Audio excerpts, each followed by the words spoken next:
Stress.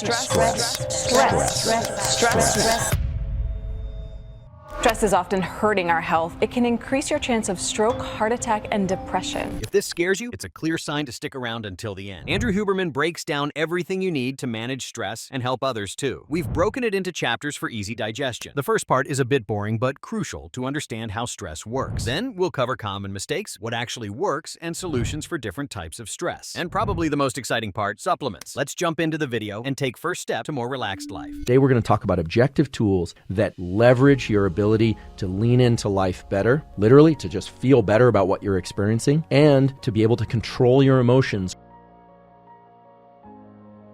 So what is stress? We hear all the time that stress is bad. It's a system to mobilize other systems in the brain and body. It's designed to be generic. And that's the most important thing that I'd like you to understand today, is that the system that governs what we call stress is generic. And that gives it a certain advantage in taking over the state of our brain and body, but it also gives you, all of us, an advantage in controlling it. And today I'm going to talk about ways that you can control your stress, not just by doing some offline practice of meditation or breath work, but real-time tools that allow you to push back on stress when stress hits. Here's what doesn't work to control stress. Telling yourself to calm down. Telling someone else to calm down. In fact, that tends to just exacerbate stress. If you want to reduce the magnitude of the stress response, the best thing you can do is activate the other system in the body, which is designed for calming and relaxation. And that system is called the parasympathetic nervous system. And the tool that, at least to my knowledge, is the fastest calming down in a self-directed way is what's called the physiological sigh. S-I-G-H. What I'm talking about when I refer to physiological size is the very real relationship between the brain, the body, and the body as it relates to the breathing apparatus, meaning the diaphragm and lungs, and the heart. So stress response hits. If you want to slow your heart rate down, here's how it works. When you exhale, the diaphragm moves up, which makes the heart a little bit smaller. The blood flows more quickly through that compact space. The sinoatrial node registers that blood is going more quickly, sends a signal up to the brain, and the parasympathetic nervous system send a signal back to the heart to slow the heart down. So if you want to calm down quickly, you need to make your exhales longer and or more vigorous than your inhales. And the physiological sigh is something that we do spontaneously, but when you're feeling stressed, you can do a double inhale, long exhale. The physiological sigh done just 1 to 3 times. So it'd be double inhale, exhale, maybe just 2 times, will bring down your level of stress very, very fast.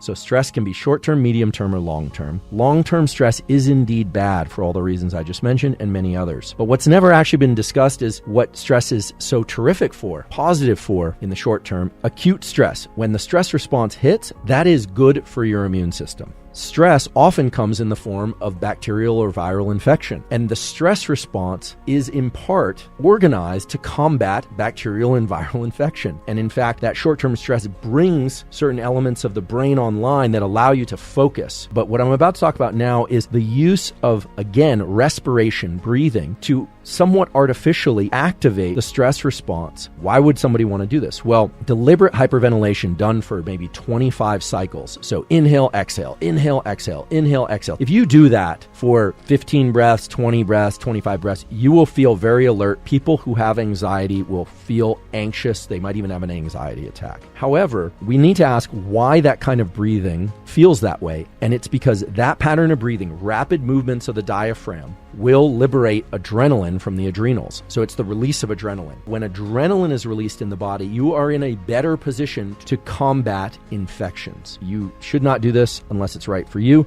but I do this. I've run it by my doctor, so it's fine. Medium-term stress is going to be stress that lasts anywhere from several days to several weeks. And there are very simple tools that will allow us to modulate our capacity for stress. They involve placing oneself deliberately into a situation where where our adrenaline is increased somewhat. And then when we feel flooded with adrenaline, and normally we would panic, the key in those moments is to learn to relax the mind while the body is very activated. One way that you can do this, and this is kind of fun, you can bring your heart rate up. You could do this through an ice bath if that's your thing, or a cold shower, or you could sprint. When we are stressed, our pupils dilate. The effect of that pupil dilation is to create tunnel vision. It literally narrows our view of the visual world. We no longer see in panorama, but by deliberately going from tunnel vision to broader panoramic vision, it creates a calming effect on the mind because it releases a particular circuit in the brainstem that's associated with alertness. If you're running, for instance, and you're at max capacity or close to it, and you dilate your gaze, what you'll find is the mind can relax while the body is in full output. It's a form, not really of stress inoculation. It's more about raising stress threshold. But if you do this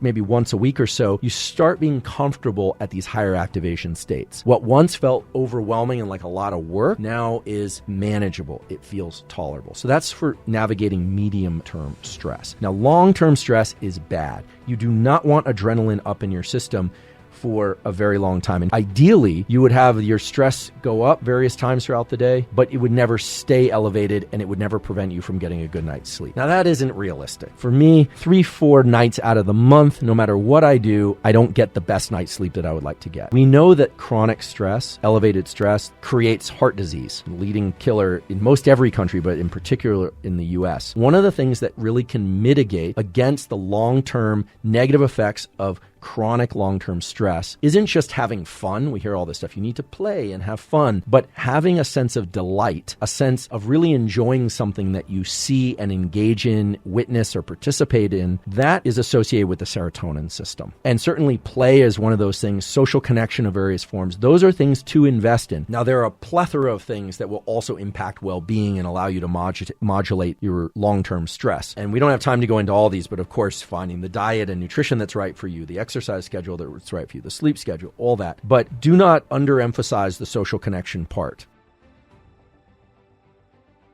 There are some compounds that are not antidepressants that can modulate the stress system. If I can only talk about my own experience, I found it useful in times of chronic stress to start modulating some of the neurochemistry related to the stress response. And the three I want to focus on include... Before we dive into the supplements, I just want to mention Examine.com. You can check out any supplement there, as their research is based on proven scientific studies, and Andrew Huberman himself uses and recommends it. I'll leave links to the supplements in the comments and description. Include ashwagandha, L-theanine, and melatonin. Melatonin is a hormone secreted from the pineal in direct relationship to how much darkness you are in, not emotional darkness. Light suppresses melatonin. Melatonin helps you fall asleep. It doesn't help you stay asleep. I personally do not recommend supplementing melatonin because it's supplemented typically at very high levels, 1 to 3 milligrams or even more. That is an outrageously high dose. It also has a number of potentially negative effects on the reproductive axis and hormones there. Some people can take it without problems. If you like it and that's your thing, fine. I just want to cue to the fact that there can be issues. You should check on Examine.com. Talked about L-theanine. Can be taken 100 milligrams or 200 milligrams about 30 minutes or 60 minutes before sleep. It can enhance the transition to sleep and depth of sleep for many people. That's for sleep. But theanine has also been shown for people that are chronically anxious or chronically stressed. It is known to significantly increase relaxation. There are 4 studies listed there with PubMed links. It is known to have a minor effect on anxiety, but 8 studies have shown that, which I think is a fairly large set of studies. It also can reduce task completion anxiety. So anxiety related to task completion, not good for the procrastinators perhaps, but for those of you that are chronically stressed. It can increase attention a little bit, it can reduce blood pressure a little bit, etc. It definitely has a notable effect on stress. 2 studies in particular that it can notably reduce the effects of stress. This is one reason why I supplement theanine for sleep, but if I'm feeling like I've been under a lot of stress